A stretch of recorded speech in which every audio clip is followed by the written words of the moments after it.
Hello, Sagittarius. Welcome to your August 2025 reading with T-Bear from Quantum Connections Oracle.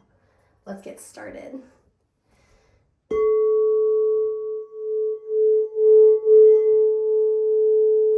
Sagittarius, what are we doing in August? Let's get some answers for you right now, some guidance from your ancestors, from your angels, and from yourself.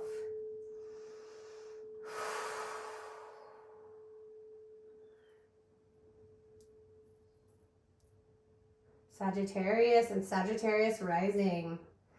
As you may hear me say on this channel, I call it Quantum Connections Oracle because I'm writing a deck, and that's the name of it. But I do want to say that the rising sign is the perfect way to get into your free will, work in the quantum to make changes, and your sun sign is what you're already accepting. So I hope that you watch your rising on this channel. That is my greatest hope because personally, I don't like accepting what is. I know that's like a human trait, but I would rather see what I'm evolving into and be like, oh shit, these few items need to get addressed. So let's get started. Sagittarius. Today we're working with the Wild Unknown Archetypes Guidebook by Kim Kranz. I love her. Let's call in all of Sagittarius's ancestors, angels. Let's guard against any evil eye. Let us take care of the Sagittarius in this August. Let them take care of themselves as well. Are you overwhelmed, Sagi? Mama Earth, Papa Sky, let's protect this Sag today.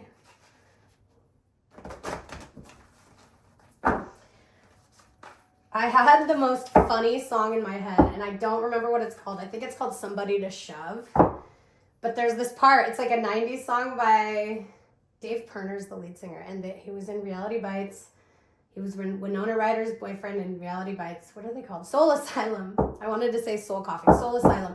And there's this line in the song. I can't play music on here, so I'll have to sing it for you. But it's like, waiting for somebody to call me up and tell me I'm not alone. It's like waiting by the phone. So I don't know why. It's probably because I'm like a Gen X 90s baby, but that's my reference for you. So it's like, waiting by the phone, waiting for you to call me up and tell me I'm not alone. The fault line and the hunter are our split. Are you hunting? Did you look in the fault line yet? Did you peer down in there yet? I'm inclined that this is probably a love reading. It's not my favorite to do that. I like to do general readings, but when I hear a love song in my head, I'm like, okay. So at the end of this read, I'm going to give you 2 extra cards, and it's going to be you and the person you're thinking of. So that's kind of the latest and the greatest this week. All right, Sagi. What have we got for the Sag today? Spirit, call it in for me, okay?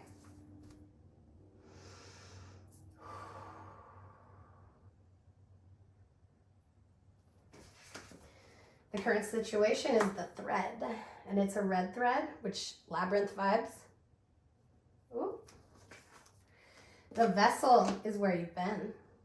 That is some hard work in there. And the comic. All right, Sag, this is going to take a little bit of comedic relief. I don't often see the comic as an outcome. I see it as where you've been masking, but I think this is just going to be laughing at the situation. So, you know, laughter is part of loving. The vessel, 203. That number might mean something to you. The vessel, the body, the container, the cup.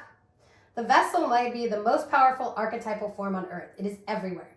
Cups hold liquids, stoves hold fire, our bodies hold organs, and our homes hold families. Through the simple act of separation, the vessel protects what it contains. Nests protect eggs, savings accounts protect earnings, and planets are contained within the circular orbit. When this card appears, it's time to assess what is being held together and how. Is the vessel too tight, too loose, broken, empty, full? Or perhaps there is no vessel at all and the contents spill in every direction. It is natural for structures to be formed and eventually fall apart. The vessel has a life cycle that must be honored. Is it time for you to build, break, or repair? You must find out.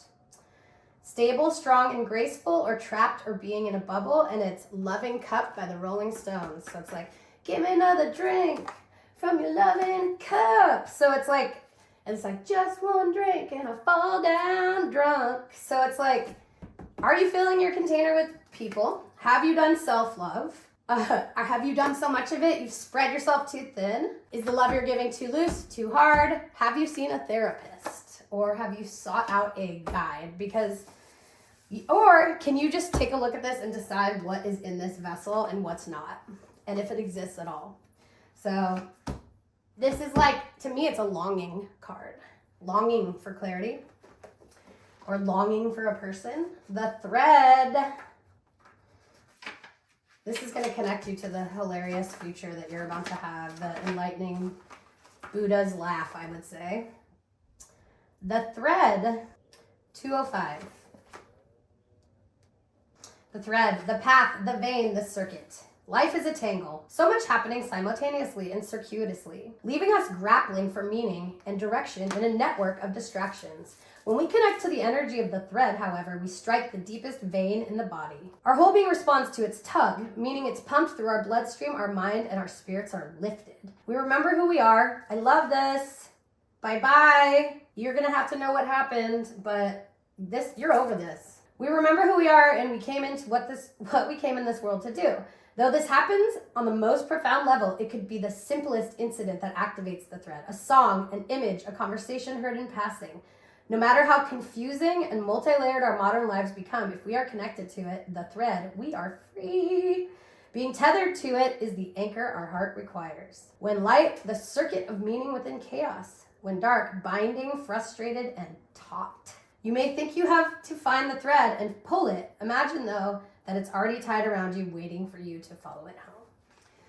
So that's like Two of Swords energy, like blindfolded, but you're gonna head a direction. And then the comic, maybe it's the Fool. Maybe you're gonna start out with a Fool type energy. So the comic is 113. That number might mean something to you. The Joker, the Clown, the Fool. The comic carries a remedy for all that ails this world. Amid the deepest pain and suffering, there is always potential to lift up and out of the darkness through laughter. Though dismissed by a lowbrow or unsophisticated, this archetype actually has an advanced mind. Some might call you a genius. As humor requires one to see the situation from afar rather than to be swept away by drama. The comic sees and accepts the messiness of life, using it as material to be mixed and shaped into a potion to soothe the stressed and serious mind. They literally lighten us up. Thus, within the comic is usually the sage or magician, working healing magic upon any audience who will lend an ear. Being a magician is pretty cool, because that means you're going to be able to go into the labyrinth and start to drop the rope, so to speak. The comic is usually the sage or magician working healing magic upon any audience who will lend an ear. The comic may be the archetype that heals deep division in our world, one pun at a time. When light, you're being hilarious, ingenious, spirited, and easygoing. When you're dark, you're sarcastic, harsh, brooding, and drunk.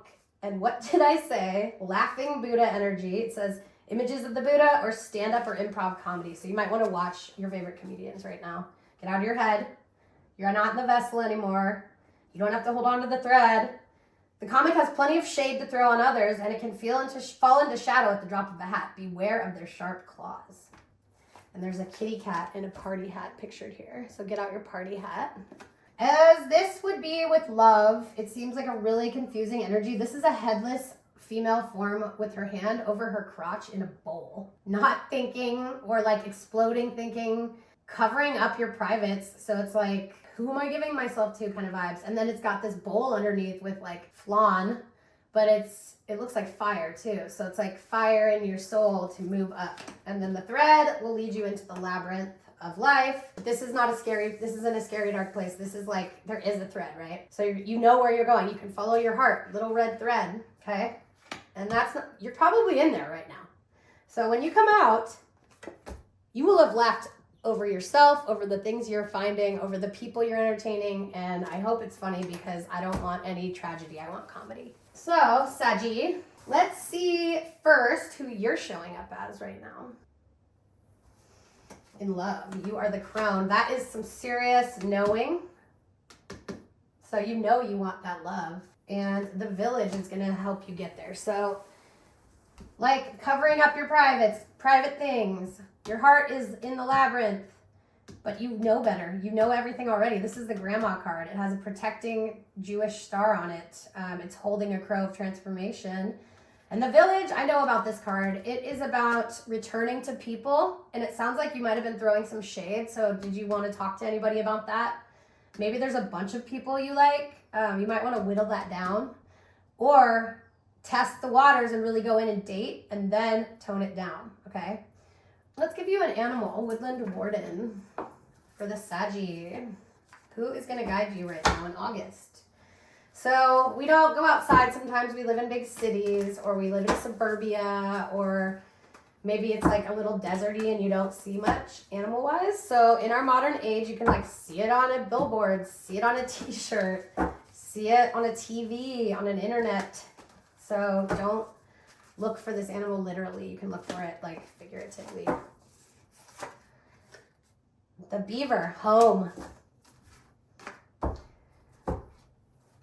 And by the way, it's the beaver and the birch.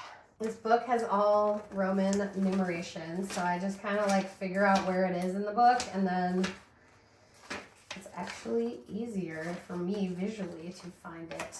Home. The beaver works hard to build the lodge where it raises its young, using twigs, grasses, rocks, and mud. It constructs a safe environment for family as well as a natural habitat for migrating birds. Birch trees symbolize new beginnings, and they seldom grow alone. In medieval Europe, they were used as maypoles in pagan celebrations of midsummer. Because their wood was thought to protect the young and ward off evil spirits, it was often used to build cradles. That is so cute. I did not know that. Now is the time for focusing on nesting, homesteading, and settling down. Decorate and tend to your environment. You may be feeling reclusive like a hermit in your cave. Consider planning a trip. Did you take a trip this summer? Your spirit will benefit from a time of travel. What do I appreciate about my home, and is my home a place of feeling? Wow. Okay, Sagi. So whether you're out and about looking for love, whether you're chilling at home, just pining for somebody, whether you're just home in your own body, home in your head, which is where I hope you are, you will be home. You're heading home, and it's time to focus on home. And I believe that you are wise enough to find love, go apologize to a couple people, laugh in private, not in public, and try to spread that love around, because that's how you're going to get more of it. Let's give you an affirmation, Sagi. And I hope that if you do have family around you, that they are behaving themselves and that you are behaving yourself, and just pour into that beauty of family right now, because that is like ultimate love, right? When I make joy a priority, brilliant ideas will come naturally. Support will surround me and movement will form. When I make joy a priority, brilliant ideas will come naturally. Support will surround me and movements will form. So thank you, Sagi. I hope this lended some kind of help to you, or at least if you're a Sag Sun, can tell you what you're accepting, and like if you are Sag Rising, you can get in there and change things, make a few changes. Thank you. This is my 3rd month on YouTube. I'm very excited to say I'm over 1,000 followers. So thank you. I love you, and I hope you return. T-Bear from Quantum Connections Oracle, Bay Area Deadhead, music lover. Leave your comments. Love you guys.